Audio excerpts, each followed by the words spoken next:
Langit kelabu mengiringi perjalanan Adi dan Bimo menuju desa terpencil yang hampir terlupakan oleh waktu. Jalan berbatu yang sempit membuat motor tua mereka berguncang, menciptakan bunyi derit yang aneh, seolah ikut memperingatkan bahaya di depan. Adi, apa kau yakin ini jalannya? Tempat ini terasa mati, ujar Bimo sambil melirik kanan kiri. Pohon-pohon tua menjulang di sepanjang jalan. Cabang-cabangnya seperti tangan kurus yang mencoba meraih mereka. Yakin? Bim, aku ingat betul jalan ini. Rumahku ada di ujung desa, dekat tanah kuburan itu, jawab Adi dengan nada ragu, meski dia mencoba menyembunyikannya. Namun, ada sesuatu yang ganjil. Udara di desa itu terasa lebih dingin daripada seharusnya. Tak ada burung berkicau, hanya suara gesekan daun kering dan angin yang menderu lembut, seperti bisikan ketika mereka memasuki gerbang desa. Sebuah papan kayu tua bertuliskan "Selamat datang di Desa Sukamukti" menyambut mereka. Tapi, huruf-hurufnya sudah pudar, beberapa terkelupas, dan di bawahnya ada coretan samar, "Pergilah sebelum terlambat." Lihat itu, Adi. Bimo menunjuk coretan itu. Kau masih yakin ingin ke sini? Adi menelan ludah, tapi tetap melanjutkan langkahnya. Mungkin ini adalah anak-anak iseng. Begitu tiba di rumah tua Adi, suasana semakin mencekam. Rumah itu berdiri terpencil, temboknya terkelupas, dan jendelanya dipenuhi debu. Halaman depan dipenuhi rumput liar yang tumbuh tinggi, menghalangi pandangan ke sekeliling. Ini dia, rumahku, kata Adi pelan. Bimo mengerutkan kening. Rumah ini seperti tak berpenghuni bertahun-tahun. Adi membuka pintu yang berderit keras. Bau apak langsung menyeruak, mencampur dengan aroma aneh yang membuat Bimo mundur selangkah. Tunggu. Bimo menahan lengan Adi. Apa kau dengar itu? Kiruat. Adi mengernyit. Tapi kemudian, dari kejauhan, terdengar suara langkah kaki pelan, tapi berat bergerak di luar rumah. Siapa itu? Seru Adi, keluar dan mengarahkan senter. Cahaya menerobos kegelapan, tapi tak ada apa-apa. Namun, suara itu semakin jelas, seolah mengelilingi mereka. Aku tidak suka ini. Adi, kita harus pergi. Sebelum Adi menjawab, terdengar suara tawa kecil datar dan serak, seperti keluar dari tenggorokan seseorang yang hampir kehilangan nyawa. Adi menggenggam senter dengan erat, menyorot ke arah tanah kuburan yang terlihat di kejauhan dari belakang rumah. Di sana, di antara batu-batu nisan tua yang hampir runtuh, tampak bayangan seseorang berdiri. Dia mematung. Bimo, kau lihat itu? Bimo mengangguk kaku. Aku lihat. Tapi, kenapa dia tidak bergerak? Bayangan itu masih diam. Namun, seolah mendengar mereka, kepala bayangan itu perlahan menoleh, memperlihatkan wajah yang kosong, tanpa mata, tanpa mulut, hanya kulit abu-abu yang mengerikan. Lari, teriak Adi, menarik Bimo masuk ke rumah. Pintu ditutup dengan keras, napas mereka memburu. Adi, apa yang sedang terjadi? Bimo berkata dengan suara gemetar. Aku tidak tahu. Namun, dalam hatinya, Adi merasa ini lebih dari sekadar pulang ke rumah masa kecil. Desa ini menyimpan rahasia kelam yang telah lama terkubur, dan mereka baru saja mengetuk pintu kegelapan itu. Di luar, suara langkah kaki kembali terdengar. Kali ini lebih dekat. Di dalam rumah tua itu, Adi dan Bimo berdiri terpaku di tengah ruangan. Lampu senter adalah satu-satunya cahaya, menyinari perabotan yang ditinggalkan dalam keadaan berantakan. Sebuah kursi goyang tua di sudut ruangan bergerak perlahan, meski tak ada angin. Adi, kenapa kursi itu bergerak? Bisik Bimo, suaranya bergetar. Ses, Adi memberi isyarat agar diam. Telinganya menangkap suara lirih seperti seseorang berbisik dari balik dinding. Pulanglah. Bisikan itu datang dari segala arah, menembus dinding kayu yang lapuk. Bimo menatap Adi dengan wajah pucat pasi. Siapa yang berbicara? Adi menggeleng. Aku juga tidak tahu. Tapi jangan panik. Langkah mereka perlahan menuju ruang tengah. Setiap lantai kayu yang diinjak mengeluarkan suara berderit, seperti menjerit kesakitan. Di tengah ruangan, sebuah foto tua tergantung miring di dinding. Foto itu memperlihatkan seorang keluarga yang tersenyum kaku. Seorang pria, wanita, dan seorang anak kecil. Itu keluargamu, Tanya Bimo. Iya, itu ayah, ibu, dan aku saat kecil, jawab Adi. Tapi ada sesuatu yang aneh dengan foto itu. Tatapan mata mereka terasa hidup, seolah mengawasi setiap gerakan mereka. Tiba-tiba, suara keras terdengar dari loteng. Brak-at, seperti ada sesuatu yang jatuh. Kau dengar itu? Bimo menarik lengan Adi. Adi mengangguk, mencoba memberanikan diri. Ayo kita cek. Bimo menolak. Gila kau, kalau ini film horor. Orang yang pergi ke lotang pasti mati duluan. Tapi kita tidak bisa lari begitu saja. Aku harus tahu apa yang terjadi di rumah ini. Dengan tangan gemetar, Adi membuka pintu menuju loteng. Tangga kayu tua itu berderit di setiap langkah. Aroma lembab semakin menusuk saat mereka mendekati puncak. Ketika mereka tiba, loteng itu gelap gulita. Adi menyalakan santar, dan cahaya menerangi ruang penuh barang-barang tua yang tertutup debu. Namun, di sudut ruangan, mereka melihat sesuatu yang membuat darah mereka membeku. Sebuah boneka kayu berukuran anak kecil duduk di kursi, dengan kepala yang terkulai ke samping. Matanya yang terbuat dari kaca memantulkan cahaya sentar. Di sekitar boneka itu, tanah hitam berserakan, seperti ada yang menggali kuburan di sana. Adi, kenapa ada boneka di sini? Bimo berbisik ketakutan. Saya tidak tahu. Adi mendekati boneka itu, tapi saat dia mengarahkan senter lebih dekat, tanah di sekitar boneka itu tiba-tiba bergerak. Sesuatu di bawah sana seolah hidup. Bimo, mundur, seru Adi. Namun, terlambat. Boneka itu mendongak perlahan, dan rahangnya yang sebelumnya tertutup bergeser membuka, mengeluarkan suara patahan kayu.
Dari mulutnya keluar bisikan menyeramkan. Pergi, atau kau juga akan terkubur.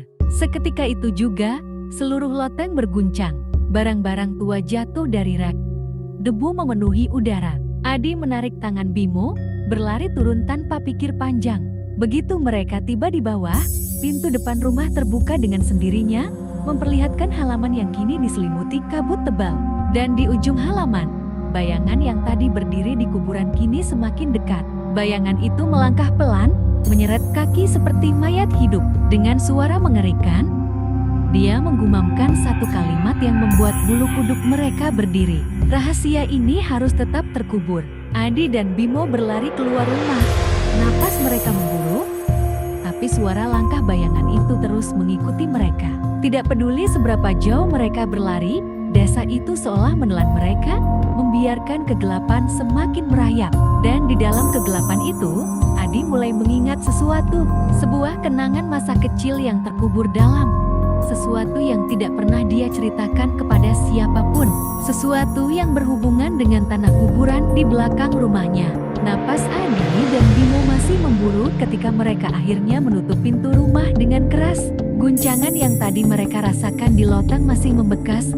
Begitu pula suara boneka kayu yang mengancam mereka. Namun, ketenangan di dalam rumah justru lebih mencekam daripada guncangan tadi. Kenapa pintunya tadi tiba-tiba terbuka sendiri? Apa yang barusan terjadi? Bimo memegang lututnya, tubuhnya gemetar hebat. Adi menggeleng, berusaha meredakan napas. Aku juga tidak tahu. Tapi kita tidak bisa keluar sekarang. Ada sesuatu di luar sana. Bayangan itu. Bayangan. Itu bukan bayangan. Adi, itu seperti... Bimo menghentikan kalimatnya. Dia tidak ingin menyebutkan kata itu. Tetapi jelas di pikirannya hanya ada satu hal.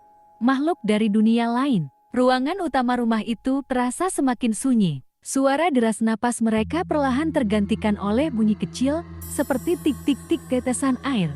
Namun, tidak ada sumber air yang terlihat. Adi menyalakan kembali senternya, menyusuri setiap sudut ruangan. Rumah tua itu tidak seperti yang dia ingat. Banyak perabotan yang dulunya rapi kini tercerai berai.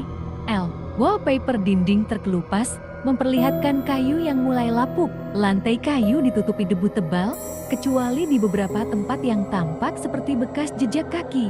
Lihat ini, Bim, ujar Adi pelan, menunjuk lantai. Bimo mendekat, memperhatikan jejak kaki itu. Jejaknya besar, lebih besar dari ukuran kaki manusia biasa. Dan itu bukan jejak sepatu. Tapi, telapak kaki telanjang dengan kuku panjang yang menyeramkan. Jejak siapa ini? Tanya Bimo, suaranya hampir seperti bisikan. Adi tidak menjawab. Dia hanya mengarahkan senter ke arah jejak itu, yang mengarah ke sebuah ruangan di ujung koridor. Tanpa berkata-kata, mereka berjalan perlahan, mengikuti jejak itu dengan langkah penuh kewaspadaan. Pintu ruangan itu sedikit terbuka, memperlihatkan celah gelap di dalamnya. Ketika mereka mendekat, aroma yang menyengat menusuk hidung campuran bau anyir darah dan dupa yang membakar. Apa ini? Bisik Bimo sambil menutup hidungnya. Adi mendorong pintu perlahan, dan senter mereka menerangi ruangan. Dindingnya dipenuhi oleh coretan-coretan aneh, simbol-simbol tak dikenal yang tampak seperti bagian dari ritual kuno. Di tengah ruangan, sebuah lingkaran besar digambar dengan kapur, dikelilingi lilin yang sudah meleleh habis. Di dalam lingkaran, ada benda yang membuat mereka mundur selangkah. Sebuah kepala kambing yang terpenggal, dikelilingi oleh bunga-bunga layu. Ritual apa ini? Suara Bimo bergetar. Adi mendekat, meski rasa takut mencengkeram hatinya. Sepertinya ini bukan sesuatu yang baru. Lilinnya sudah lama habis, tapi kenapa tidak ada yang membersihkannya? Karena tidak ada yang mau datang ke sini. Jawab Bimo, masih menahan rasa mual. Adi, aku serius. Kita tidak seharusnya di sini. Namun, sebelum Adi sempat menjawab, terdengar suara langkah dari lantai atas. Langkah itu berat, seperti seseorang sedang menyerat kakinya. Dengar itu, Bim, bisik Adi. Matanya melebar.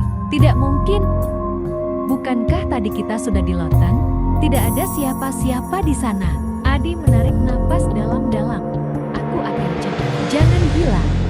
Adi, kalau ada yang di atas, biarkan dia di sana. Kita harus pergi. Tapi Adi tidak mendengarkan. Senter di tangannya bergetar, tapi dia tetap melangkah ke arah tangga.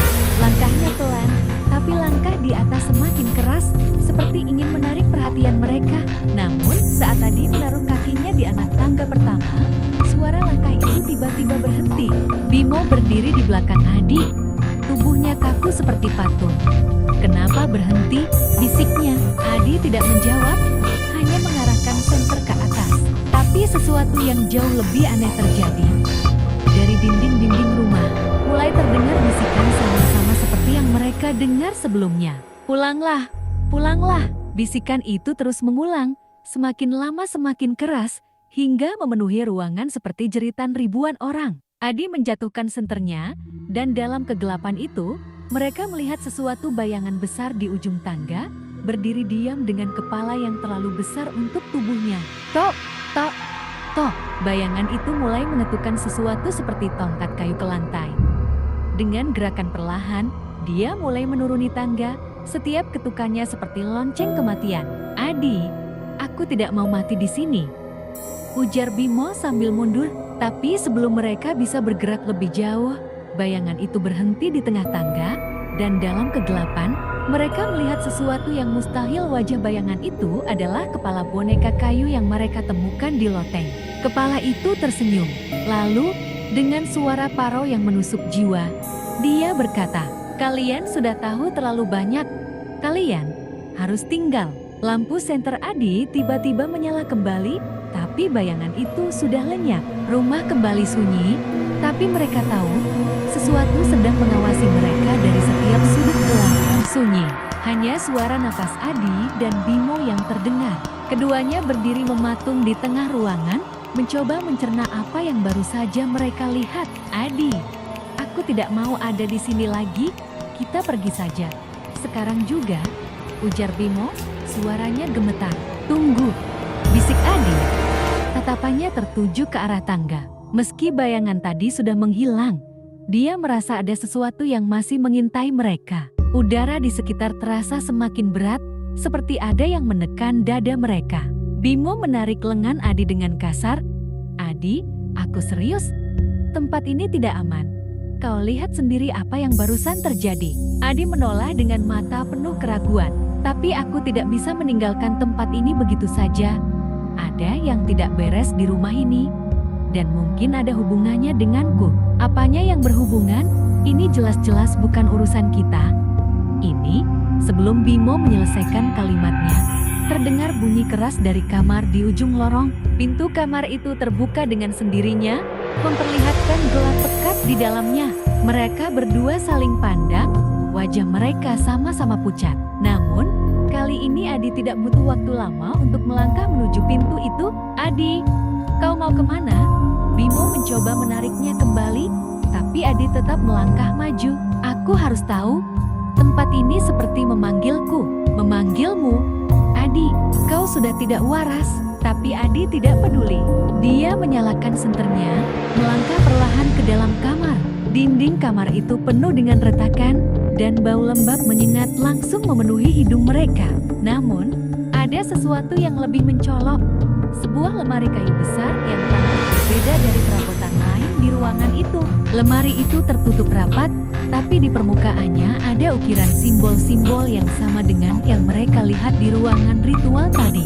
"Adi, jangan bilang kau mau buka itu," kata Bimo dengan suara kecil, tubuhnya mundur ke belakang. "Tentu saja aku harus buka," jawab Adi tegas. Dia merasakan ada sesuatu di balik lemari itu yang mungkin bisa menjawab pertanyaan-pertanyaannya. Dengan tangan gemetar, Adi meraih gagang lemari itu. Tapi saat dia bersiap menariknya, udara di ruangan tiba-tiba berubah. Suhu turun drastis, dan dari celah-celah dinding terdengar suara seperti rintihan orang menangis. "Adi, berhenti!" Bimo berteriak. Namun Adi tetap menarik pintu lemari itu, dan apa yang mereka lihat di dalamnya membuat tubuh mereka membeku. Di dalam lemari, terdapat sebuah boneka lain, lebih besar dari yang mereka temukan di loteng. Boneka itu mengenakan pakaian hitam, dan wajahnya mirip sekali dengan Adi. Bimo terbelalak. "Astaga, Adi, kenapa boneka itu mirip sekali denganmu?" Adi tidak menjawab. Matanya terpaku pada boneka itu.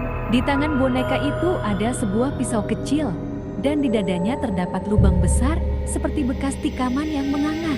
Sebelum mereka sempat bereaksi, mata boneka itu terbuka perlahan, dan dari mulutnya keluar suara serak yang mengerikan. "Selamat datang kembali, Adi.